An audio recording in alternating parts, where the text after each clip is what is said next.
बच्चों, आज की इंग्लिश क्लास में आपका स्वागत है। हम लाए आपके लिए एक धमाकेदार इंग्लिश सीखने की ट्रिक। आइए आज की क्लास में हम लोग सीखेंगे कि जो हमारे पास सवाल होते हैं उसमें वर्ब के फॉर्म को आइडेंटिफाई करना।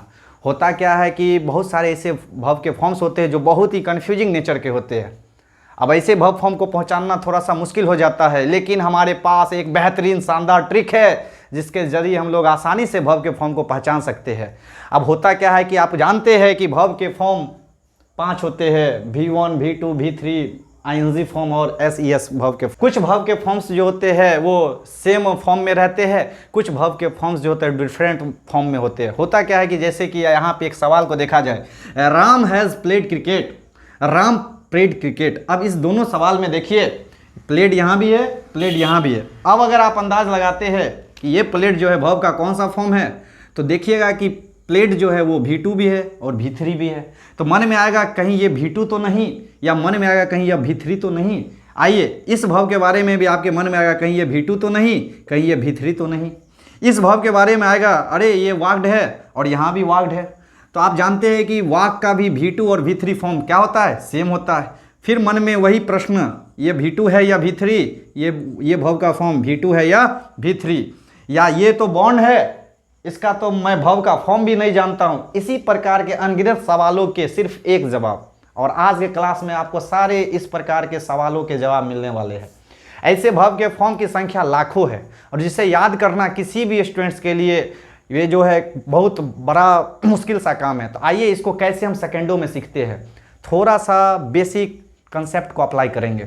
आपको पता है कि वर्ब के 5 फॉर्म्स होते हैं, वर्ब के 5 फॉर्म्स होते हैं, लेकिन वर्ब के पांचों फॉर्म सब्जेक्ट के तुरंत बगल में नहीं आते हैं। आइए इधर समझते हैं।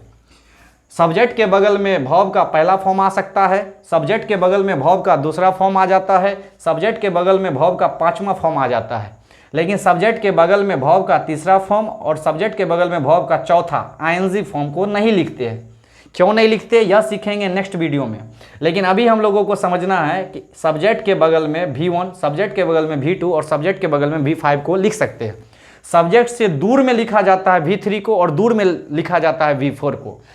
इसको हम अपनी भाषा में सीखते हैं एक नए अंदाज से कि जिस वर्ब को सब्जेक्ट के सटल लिखा जाता है वो वर्ब का फॉर्म V1 या तो V2 या तो V5 है, और जिस वर्ब के फॉर्म को सब्जेक्ट से दूर में लिखा जाता है वो हमारा V3 और हमारा V4 है। आपके लिए एक प्रश्न और है, सर दूर में भी है तो 2 फॉर्म में कौन सा फॉर्म होगा, कैसे पहचानेंगे? और यह सब्जेक्ट के सटल है तब भी कैसे पहचानेंगे ये वर्ब का कौन सा फॉर्म है? तो आपके लिए सबसे एग्जाम्पल आसान सा दे देते हैं कि ये V5 है, तो याद रखिएगा कि V5 की एंडिंग हमेशा S या ES से हो जाती है, और जो V1 होता है वो वर्ब का ओरिजिनल फॉर्म होता है, ओरिजिनल फॉर्म होता है। अगर किसी सवाल में आपका वर्ब सब्जेक्ट के सटल हो और वो न तो ओरिजिनल फॉर्म हो ना ही उसमें S या ES लगा हो, तो आप समझ सकते हैं वो V2 है। अगर वो वर्ब का फॉर्म में S या ES लगा रहेगा तो वो V5 हो जाएगा। अगर वो वर्ब का ओरिजिनल फॉर्म होगा तो वो V1 हो जाएगा। कोई वर्ब अगर दूर में रहे और वो उसमें ING लगा रहे तो V4 होगा, और बिना ING के होगा तो V3 होगा। आइए इसको अपनी भाषा में सीखते हैं। A verb that comes subtle of subject, a verb that comes subtle of subject is V1 और V2 और V5। A verb that comes हटल ऑफ सब्जेक्ट इज V3 और V4। आइए इसको हम लोग अपने सवाल में अप्लाई करते हैं। तो देखिए शानदार कैसे बनता है आपका सवाल। ये रहा आपका सब्जेक्ट। अब आपको बताना है कि ये जो वर्ब का फॉर्म है सब्जेक्ट से दूर में है कि बगल में है। तो मेरे प्यारे बच्चों, ये वर्ब का फॉर्म सब्जेक्ट से दूर में है, और दूर में होने के कारण या तो यह जो है वर्ब का फॉर्म आपका या तो यह V3 होगा या तो यह V4 होगा, या तो यह V3 में काउंट होगा या तो V4 में काउंट होगा।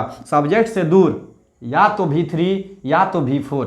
V4 होगा तो ING रहता है, इसमें कोई ING नहीं है, इसीलिए वर्ब का तीसरा फॉर्म है। इस सवाल में आइए, ये रहा आपका सब्जेक्ट और सब्जेक्ट के बगल में आपका वर्ब का फॉर्म है। आपको पता है कि सब्जेक्ट के बगल में या तो V1 आता है या तो V2 आता है या तो V5 आता है। ये V5 होता S लगा होता, अगर यह V1 होता ओरिजिनल फॉर्म प्ले रहता, न तो यह प्ले है न ही इसमें S लगा है, इसीलिए यह न V1 हुआ न V5 हुआ, यह हो गया आपका V2। इस सवाल में आइए, सब्जेक्ट के ये बगल में है, बगल में है तो इसके चांसेज है V1 होने के, V2 होने के, V5 होने के। S नहीं है, V5 नहीं हुआ। वाक रहता तो V1 होता, जबकि ये वाक है नहीं, ये हो गया आपका V2। सब्जेक्ट से ये वर्ब का फॉर्म दूर में है, वर्ब दूर में है तो दूर में आपको पता है कि दूर में या तो V3 आता है नहीं तो V4 आता है। यह V4 होता तो ing रहता, यह दूर में है और ing नहीं है तो V3 है। अब यह वर्ब का फॉर्म, ये रहा आपका सब्जेक्ट। हमारा सब्जेक्ट है Mahatma Gandhi was born on 2 October. MG Mahatma Gandhi समझना है, मैरी गोल्ड बिस्कुट मत समझ लीजिएगा। तो Mahatma Gandhi was born on 2 October. अब गौर कीजिए, ये तो वर्ब का फॉर्म है। अब इसके पांचों फॉर्म मुझे पता नहीं, इसको कैसे पहचानेंगे?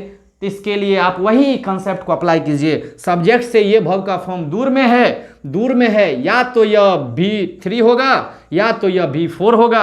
इसमें ing नहीं है, यह V3 है। तो हंसते हंसते शहीद हो जाओगे, आंसर V3 ही आएगा। आइए इस सवाल में, ये रहा आपका वर्ब का फॉर्म, और वर्ब के फॉर्म से पहले आपको पता है सब्जेक्ट आता है, तो सब्जेक्ट और वर्ब। अब आइए इस सब्जेक्ट के बगल में आपका वर्ब का फॉर्म है, या तो V1 होगा या तो V2 होगा या तो V5 होगा। इसमें S नहीं है, V5 नहीं है। यह जो है फ्रिज, फ्रिज का मतलब होता है जमुना बाबू, और यहाँ अगर यह V1 होता तो फ्रिज लिखा रहता, यह फ्रिज भी नहीं है, इसीलिए वर्ब का दूसरा रूप है।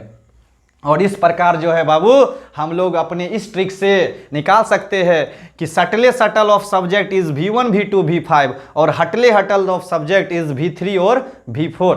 एक सवाल आपके लिए कि आखिर ऐसा क्या हो गया, आखिर ऐसा क्या हो गया कि V1 V2 V5 affirmative nature में और एक्टिव वॉइस के सेंस में सब्जेक्ट के सटले सटल आ जाता है, जबकि उसी अफर्मेटिव नेचर में, उसी एक्टिव सेंस में हमारा V3 और V4 सब्जेक्ट के सटले सटल जस्ट आफ्टर नहीं आता है। जस्ट आफ्टर क्यों नहीं आता है? आपके लिए यही क्वेश्चन है, जरा हमें कमेंट में बताइए। Thank you.